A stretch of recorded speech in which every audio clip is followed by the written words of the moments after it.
আসসালামু আলাইকুম প্রিয় দর্শক, আমি আছি এখন গুলশান লেক। ডান পাশে হচ্ছে বাড্ডা আর বাম পাশে গুলশান, আর এই পাশে হাতির ঝিল। দেখুন কি চমৎকার জায়গা। এবং এটা একটা ব্রিজ, পাশে আর একটা ব্রিজ, তার উপরে আরো ব্রিজ।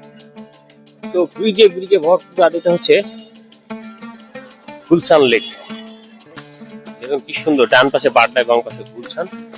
আর আমি যাচ্ছি এখন গুলশানে। এটা হচ্ছে পুলিশ প্লাজা শপিং মল। তো হাতির ঝিলের পাশেই অবস্থিত এই পুলিশ প্লাজা শপিং মল। আর এর সামনে দিয়ে আমি এখন যাব গুলশান 1 থেকে গুলশান 2 এবং বনানী পর্যন্ত। প্রিয় দর্শক, ভিডিওটি যদি লম্বাও হয় তার পরবর্তী এপিসোড থাকবে এবং আপনাদের দেখার চেষ্টা করব, সাথেই থাকুন।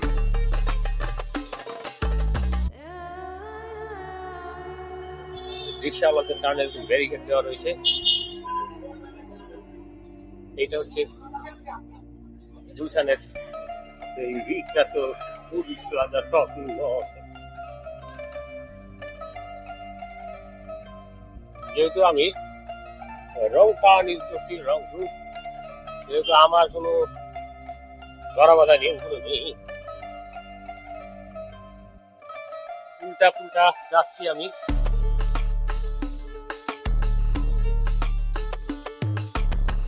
এখানে রয়েছে পুলিশ চেকপোস্ট।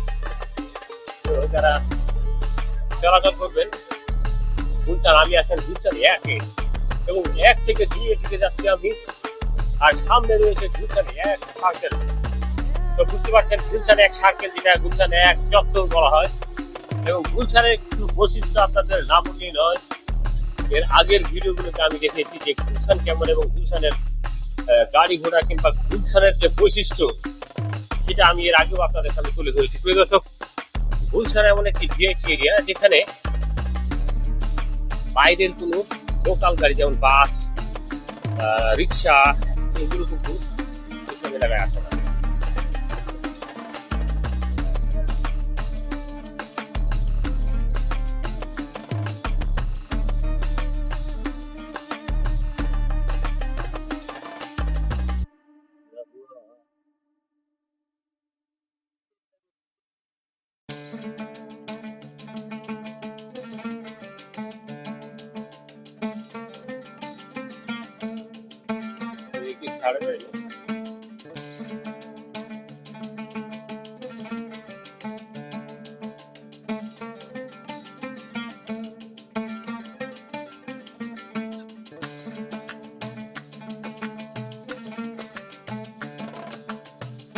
অবশেষে ছাড়লো।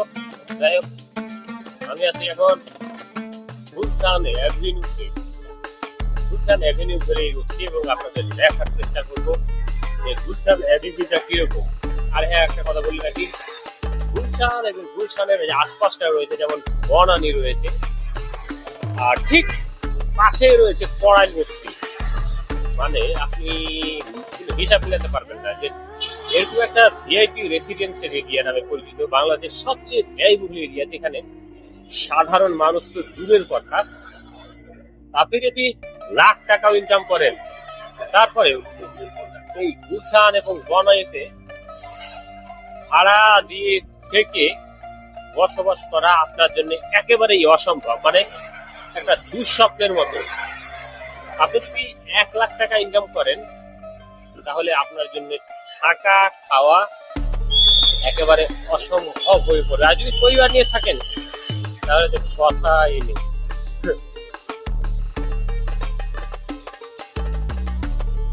এই এলাকার মানে বাড়ি ভাড়া থেকে শুরু করে গাড়ি ভাড়া পর্যন্ত সবকিছু ব্যয়বহুল। আর এখানে যে বাসগুলো রয়েছে, সেগুলো কিন্তু এসি বাস এবং এলাকা কেন্দ্রিক। তো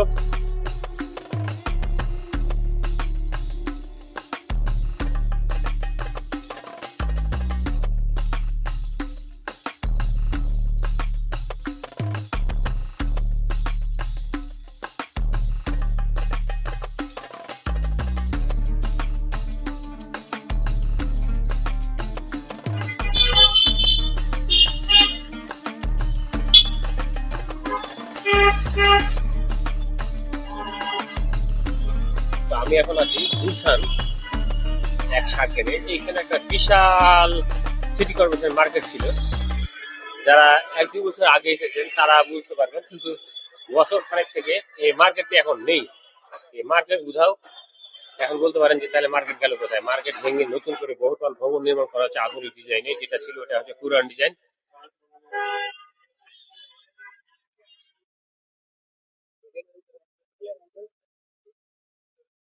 আর যার কারণে পুরাতন ভবনটি আর নেই।